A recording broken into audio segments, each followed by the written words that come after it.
रामपुर नामक गांव में एक बहुत बड़ा धनी सुनार रहता था, जो लोगों को ब्याज के चलते पैसे उधार दिया करता था और उनसे सामान गिरवी रखवाता था। ऐसा करते करते उसका बहुत बड़ा घर बन गया था गांव में। हीरालाल उसी गांव में रहता था। वह मजदूरी करता था। खाना खा के वह दोबारा मजदूरी पे चला गया। हीरालाल का खेत बंजर था। वह बहुत परेशान था। एक दिन उसके दोस्त ने उसको सलाह दी। अरे हीरालाल, कैसे हो? घर में सब बढ़िया है? बहुत ही परेशान लग रहे हो। कोई दिक्कत हो तो बताओ मुझे, तुम्हारा दोस्त हूँ मैं आखिर। अरे भाई, क्या बताऊं, बहुत परेशान हूँ। घर पे एक बूंद राशन नहीं है और ये बंजर जमीन भी मेरे सर चढ़ी है। कुछ समझ नहीं आ रहा। अरे तो तुम इतना दुखी क्यों हो? तुम्हारे पास कोई कीमती सामान हो तो वह सेठ धनीराम के पास जाकर गिरवी रख दो और उससे पैसे ले लो खेती करने के लिए। इतना कह के उसका दोस्त वहां से चला गया और हीरालाल सोचने लगा अब क्या करे। फिर हीरा ने जल्दी जल्दी अपने खेत का काम खत्म करके सेठ धनीराम के घर गया। नमस्कार सेठ जी, वो मुझे थोड़ा सा उधार पैसे चाहिए थे। मुझे अपने खेत के लिए चाहिए थे। जैसे ही मेरी फसल आ जाएगी मैं उसको बेचकर आपके पैसे वापस कर दूंगा। क्या मुझे पैसे मिल सकते हैं? मैं सोने का मंगलसूत्र गिरवी भी रख दूंगा। अरे कैसी बात कर रहे हो भाई? मैं बैठा किस लिए हूँ यहाँ पे? तुम गरीबों की मदद के लिए। लाओ, दो अपना मंगलसूत्र, मैं तुम्हें उसके बदले पैसे देता हूँ। और हाँ, एक बात का याद रहे, मैं सिर्फ तुम्हें 3,000 रुपए ही दे पाऊंगा। सुनार मंगलसूत्र देखकर बोला, अरे ये तो 1,000 रुपए का है। मैंने तो फिर भी तुम्हें 3,000 रुपए दिए हैं इसके बदले। चलो ले जाओ, तुम भी क्या याद करोगे। और हाँ, जल्दी ही वापस करना। हीरालाल सुनार की बात मान गया और उसे धन्यवाद कहकर वापस अपने घर की ओर फसल काटने चला गया। कुछ दिनों बाद उसने अपने खेतों में कड़ी मेहनत करी और उन पैसों से अधिक बीज लगाए और कुछ दिनों बाद उसे अच्छी फसल हुई, जिसे बेचकर वह बहुत खुश था और उसने बहुत पैसे कमाए। दोनों पति पत्नी बहुत खुश थे क्योंकि उनके घर नई खुशियां आई थी। तभी हीरालाल अपनी पत्नी से कहता है कि वह जा रहा है वो मंगलसूत्र उस सुनार से लेने और उसे पैसे वापस करने।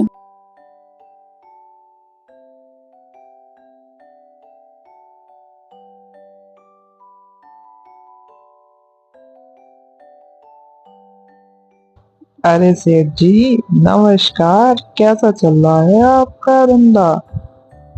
ठीक तो है आप? हाँ हाँ, सब बढ़िया। तुम्हें देख के लगता है शायद तुम मेरे पैसे वापस करने आए हो, क्यों? हाँ सेठ जी, आपके दिए हुए पैसे से मेरी फसल में बहुत अच्छा सुधार हुआ है और मैंने उसे शहर में बहुत अच्छे दामों पर बेचा है, जिससे मुझे मुनाफा हुआ है। अब मैं अपना मंगलसूत्र लेने आया हूँ और आपके पैसे वापस करने आया हूँ।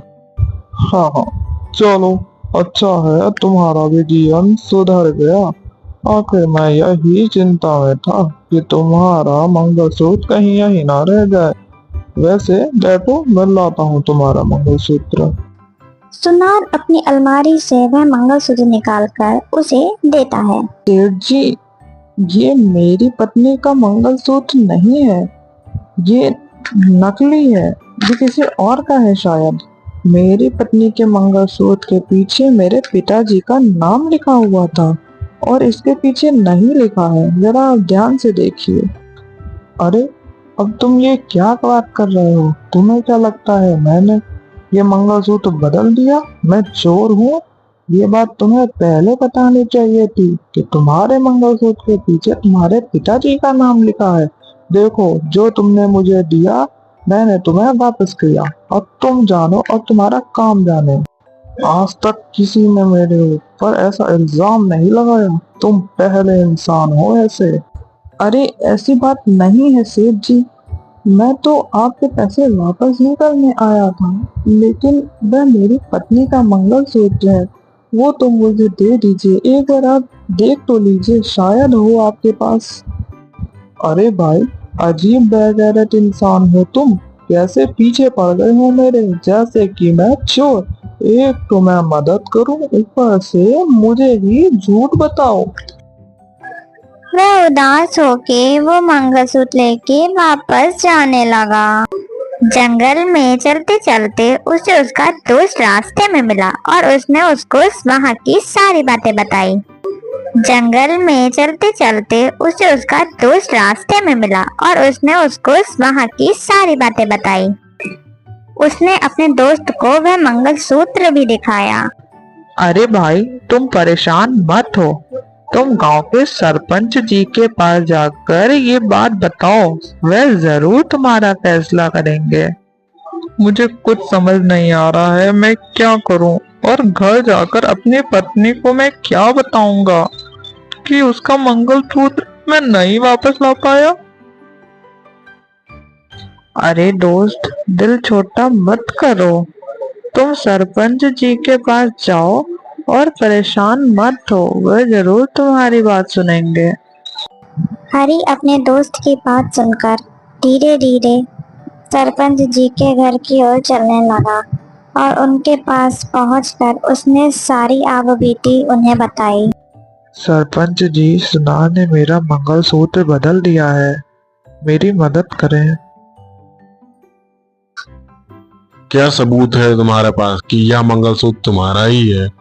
अगर तुम्हारे पास कोई सबूत है तो तुम दिखाओ मुझे।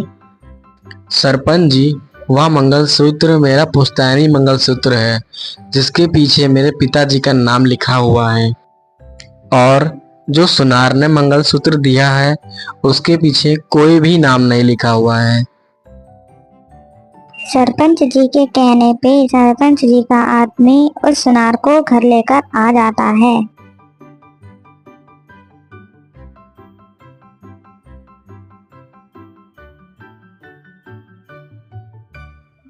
बोलो सेठ, क्या तुमने हरी का मंगलसूत्र बदल दिया है? तुम्हारे पिताजी तो ऐसा नहीं करते थे। आखिर बात क्या है सेठ? तुम मुझे सही सही बताओ। सरपंच जी, मैं तो इन गरीबों की मदद करता हूँ इन्हें कर्ज दे के। कभी आज तक ऐसा हुआ है कि मुझे घर आना पड़े? इस हरी की ही नीयत खराब है मेरे पैसों पर, तभी ये मुझ पर उल्टे सीधे इल्जाम लगा रहा है। अगर तुम्हें इतनी ही दिक्कत है तो तुम इन गरीबों को पैसे उधार में देते ही क्यों हो? हरी, अब तुम बोलो, सच्चाई आखिर क्या है? सरपंच जी, मैं एक गरीब आदमी हूँ, मैं क्यों झूठ बोलूंगा। बस आप सेठ जी से बोल दीजिए असली मंगलसूत्र मुझे वापस कर दें। वह मेरा पुश्तैनी मंगलसूत्र है, जिसके पीछे मेरे पिताजी का नाम लिखा हुआ। सरपंच जी, ये मुझ पे इल्जाम लगा रहा है। मैंने तो सोचा ये गरीब है, क्यों ना इसकी मदद कर दूं। मैंने तो इसके जैसे लाखों की मदद की पर किसी ने कुछ कहा नहीं, लेकिन ये मुझे ही गलत ठहरा रहा है। सरपंच जी, ऐसे तो ये मुझे पूरे गांव में बदनाम कर देगा। अब इसका कोई आप ही उपाय निकालिए सरपंच जी। मुझे लगता है सेठ सही है, शायद गलती तुमसे ही हो रही है। एक बार तुम जाके उस मंगलसूत्र को दोबारा चेक करो और उसके बाद देख के मुझे बताओ, फिर आगे मैं देखता हूँ। आज की सभा यहीं खत्म होती है।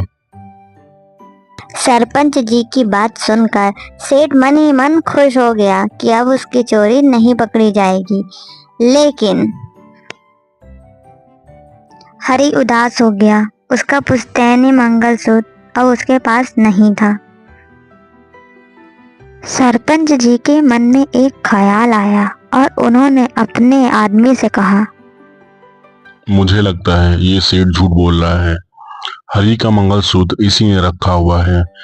ये सेठ जहाँ अपना सोना रखता है, तुम जाके उस सोने को चेक करके देखो और शायद उसमें ही हरी का मंगलसूत्र हो। मैं चाहता हूँ ये काम तुम जल्द से जल्द करो, वरना वह सेठ सतर्क हो जाएगा और अगर कहीं वह मंगलसूत्र छुपा ना दे। जी सरपंच जी, जैसा आप कहते हैं मैं वैसा ही करता हूँ।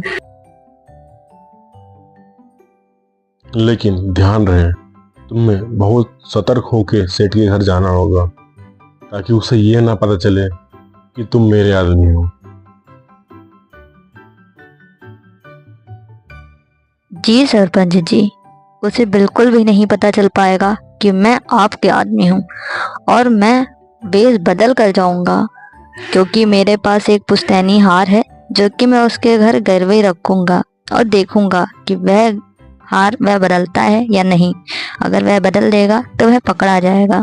अगले ही दिन सरपंच का आदमी भेष बदलकर सेठ के घर गया। उस सेठ जी, मुझे कुछ पैसे उधार चाहिए, क्या वो मुझे मिल सकते हैं आपसे? और मेरे पास एक पुश्तैनी हार है जो आपके पास गिरवी रख दूंगा। वैसे मैं तो किसी को उधार देता नहीं, लेकिन तुम मुझे थोड़ा ठीक इंसान लग रहे हो। ठीक है, ले लो फिर। और हाँ, पर एक बात याद रहे, जिस हार की तुम बात कर रहे थे, उस हार को तुम्हें मेरे पास गिरवी रखना होगा। हाँ हाँ, क्यों नहीं सेठ जी, जैसे ही मेरे पास पैसे आ जाएंगे मैं आपके पैसे लौटा दूंगा और अपना हार भी ले लूंगा आपसे।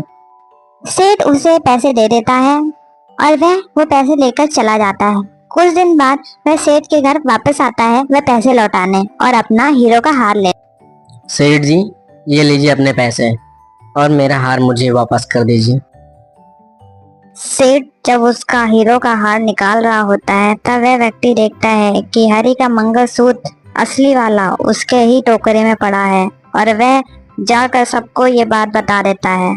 फिर सरपंच जी उसको भरे गांव में बीच बाजार में बुलाकर उसको गांव से बेदखल कर देते हैं और हमेशा हमेशा के लिए निकाल देते हैं। सरपंच जी ने हरी को इंसाफ दिलाया, इसीलिए कहते हैं हमेशा सच का साथ देना चाहिए, ना कि झूठ का। आज की कहानी यहीं तक।